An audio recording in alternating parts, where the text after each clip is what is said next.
Hello everyone. तो आज हम करने जा रहे हैं IIT JAM 2024 में आया question number 22 which is from linear algebra. यहाँ पे क्वेश्चन में क्या गिवन है हमें, let P7x be the real vector space of polynomials in the variable x with real coefficients and having degree at most 7। तो basically यहाँ पे हमें P7x जो कि रियल वेक्टर स्पेस है पॉलिनोमियल्स का वो गिवन है। इसका डायमेंशन बेसिकली क्या होगा, 8 हो जाएगा। Together with the zero polynomial let a transformation we define from this vector space to this vector space only which is defined by this transformation। तो ये हमें ट्रांसफॉर्मेशन गिवन है क्वेश्चन के लिए। Then which of the following is true. तो इसकी help से हम क्या प्रेडिक्शन कर सकते हैं कि क्या ये ट्रांसफॉर्मेशन ऑन टू होगी या क्या ये ट्रांसफॉर्मेशन की पावर के अगर मैं कर दूँ जहाँ पे के कोई नेचुरल नंबर हो, क्या वो एक जीरो ट्रांसफॉर्मेशन बन जाएगी। 1 और 2 इसकी आइगन वैल्यूज होंगी या नहीं होंगी, या फिर t minus I to the power r करूँ अगर मैं, तो वो क्या जीरो लीनियर ट्रांसफॉर्मेशन बन पाएगी या नहीं पाएगी। तो हमें इन क्वेश्चंस को आंसर करना है। तो इसके लिए बेसिकली एक बहुत लंबा मेथड भी है जिसके लिए क्या कर सकते हैं हम कि ट्रांसफॉर्मेशन हम निकालें किसकी, क्योंकि यहाँ पे P7x जो है इसके बेसिस एलिमेंट्स क्या हो जाएंगे 1x, x square, x cube, x to the power 4, x to the power 5, x to the power 6 and x to the power 7। तो इनकी हेल्प से हम पूरी मैट्रिक्स बनाएं, ट्रांसफॉर्मेशन मैट्रिक्स, और उससे ये क्वेश्चन बहुत ज़्यादा लेंथी हो जाने वाला है। वो भी मैं बता दूंगी वो कैसे करना है, बट इसमें मैं दिखा रही हूँ द शॉर्टेस्ट ट्रिक जिससे कि ये बिल्कुल विद इन अ मिनट हो जाएगा ये क्वेश्चन। तो अब वो क्या है वो हम देखते हैं यहाँ पे कि अब हमें क्या इसकी आइगन वैल्यूज़ निकालनी है। तो उसके लिए हमें क्या करना पड़ेगा कि transformation of function is equal to lambda times of function, ये हम लिख सकते हैं। तो यहाँ पे लैम्डा जो है इसकी एक आइगन वैल्यू हो जाएगी। अब यहाँ पे इसको कैसे सॉल्व करना है, अब हमें ट्रांसफॉर्मेशन कैसी गिवन है, function x plus differential of function of x with respect to x is equal to lambda times of function of x। ये हो गया। अब इसको, ये एक डिफरेंशियल इक्वेशन है, उसको कैसे सॉल्व करना है हमें, इसको मैंने ऐसे कर लिया, ये lambda minus 1 into function of x, और इसको मैं अगर सॉल्व करना चाहूँ तो मुझे क्या मिल जाएगा,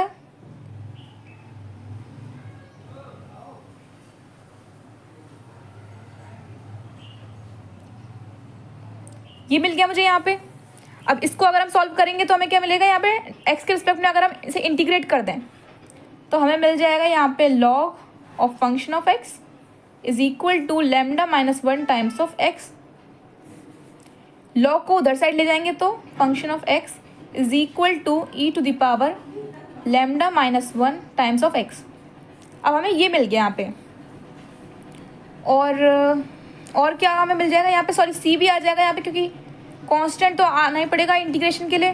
तो ये जो है ये c एक इधर भी आ जाएगा, ये c1 है और ये c है ना। तो ये ऐसा बन जाएगा हमारे लिए कोई इक्वेशन। अब यहाँ पे फंक्शन f(x) जो है, ये फंक्शन ऑफ f(x) क्या है यहाँ पे, ये ट्रांसफॉर्मेशन के अंदर जो वैल्यू जा रही है ये है, और ये जो है वैल्यू डिफाइंड है P7x टू P7x। मतलब कि ये जो फंक्शन है ये एक पॉलिनोमियल फंक्शन है। ये सबसे इम्पॉर्टेंट चीज़ हमें यहाँ पे नोट करनी पड़ेगी। अब ये जो है वैल्यू, ये कब बनेगा, ये वैल्यू तो कोई ऐसी लग नहीं रही है कि पॉलिनोमियल टाइप का भी बन पाएगी। ये पॉलिनोमियल तभी बन पाएगी जब लैम्डा की वैल्यू 1 हो जाए। ये सबसे इम्पॉर्टेंट स्टेप है इसके लिए कि फंक्शन f(x) जो है ये पॉलिनोमियल फंक्शन है, ये एक्सपोनेंशियल फंक्शन नहीं है यहाँ पे। तो ये वैल्यू करने के लिए हमें इस एक्सपोनेंशियल की पावर जो है 0 करेंगे जिससे कि वैल्यू 1 हो जाएगी। तो उसके लिए हमें क्या चाहिए कि लैम्डा की वैल्यू 1 होनी चाहिए। लैम्डा की वैल्यू जैसे हमने 1 रखी है यहाँ पे, e की पावर 0 बनेगा, ये 1 बन जाएगा, तो function x equal to c आ जाएगा जो कि एक पॉलिनोमियल है। पर हम और किसी तरीके से इससे पॉलिनोमियल क्रिएट नहीं कर सकते क्योंकि फंक्शन x एक P7x का मेंबर है। तो यहाँ से हमें क्या पता चल गया, सबसे इंपॉर्टेंट चीज़ हमें क्या मिल गई, lambda is equal to 1 is the only eigen value of transformation t। Transformation के लिए कौन सी आइगन वैल्यू है हम पे, बस लैम्डा इक्वल्स टू 1। इसकी हेल्प से हमारा c ऑप्शन तो पहले ही कैंसिल हो जाता है, और इसी से क्योंकि 1 ही है सिर्फ आइगन वैल्यू, तो इसका मतलब 0 आइगन वैल्यू भी नहीं हो सकती। तो t की पावर k की आइगन वैल्यू वो भी 0 नहीं हो सकती, इसलिए ये भी कैंसिल हो जाता है, बी ऑप्शन भी। अब हम पे ऑप्शन क्या बच जाते हैं, यहाँ पे या तो ए या फिर डी। अब डी जो है हमारा डायरेक्टली करेक्ट हो जा रहा है, और ये क्योंकि एमसीक्यू का क्वेश्चन है इसका मतलब कि कोई एक ही सही होगा। अब डी कैसा सही हो जा रहा है वो मैं बताती हूँ कि डी सही इस तरीके से है कि टी माइनस, अगर टी की आइगन वैल्यू है 1, eigen value of T is 1, this implies eigen value of T minus I to the power R is 1 minus 1 is equal to 0, क्योंकि t की आइगन वैल्यू भी 1 है और i की eigen value भी 1 है सारी, तो मतलब कि t माइनस आई की आइगन वैल्यू सारी की सारी 0 होंगी। इससे हमें ये पता चल जाता है, तो इसका मतलब कि ऑप्शन डी हमारा यहाँ पे करेक्ट हो जाता है। ये तो हो गया हमारा सिंपलेस्ट मेथड। अब इसके अलावा अगर हम करना चाहें तो हम इसे लंबे मेथड से भी कर सकते हैं, और कोई भी अप्रोच कर सकता है उसे बेसिकली। अब वो मैं बता देती हूँ वो कैसे है, कि अगर मैं ट्रांसफॉर्मेशन ऑफ 1 करूँगी तो मुझे क्या वैल्यू मिल जाएगी यहाँ पे, पहले तो 1 आ जाएगा यहाँ पे, plus differential of function of x which is 0, transformation of x is equal to x plus 1, transformation of x square is equal to x square plus 2x and so on. Transformation of x की power n क्या आ जाएगा यहाँ पे, एक तरीके से हम general के लिए निकाल देते हैं, तो x की power n plus n into x की पावर n माइनस 1, ये मिल जाएगा हमें। तो इसकी जो मैट्रिक्स होगी वो कैसी बनेगी, तो ये मैट्रिक्स हो जाएगी जैसे कि ट्रांसफॉर्मेशन ऑफ पहला यहाँ पे लिखेंगे, दूसरे का यहाँ लिखेंगे, तीसरे का यहाँ लिखेंगे, इसकी पावर 3, एक्स की पावर 4, एक्स की पावर 5, एक्स की पावर 6 और एक्स की पावर 7, और यहाँ पे 1 x square, x cube, x की पावर 4, एक्स की पावर 5, एक्स की पावर 6 और एक्स की पावर 7। ये ऐसी मैट्रिक्स कुछ क्रिएट होगी।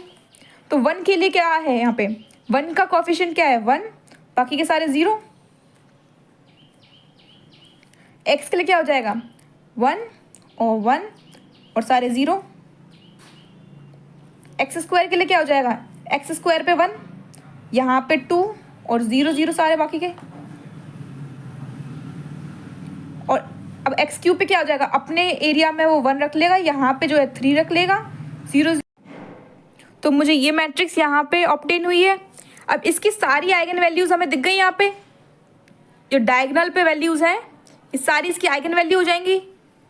तो इसकी सारी आइगन वैल्यूज़ 1 हो जाएंगी, और क्योंकि हर एक कॉलम में हमें एक पाइवट मिल रहा है, इसका मतलब कि ये एक ऑन टू ट्रांसफॉर्मेशन है। अब फर्स्ट में हमें क्या पूछा है, T is not onto linear transformation, तो ये भी गलत हो जाएगा यहाँ से, और डी हमारा करेक्ट ऑप्शन हो जाएगा यहाँ से।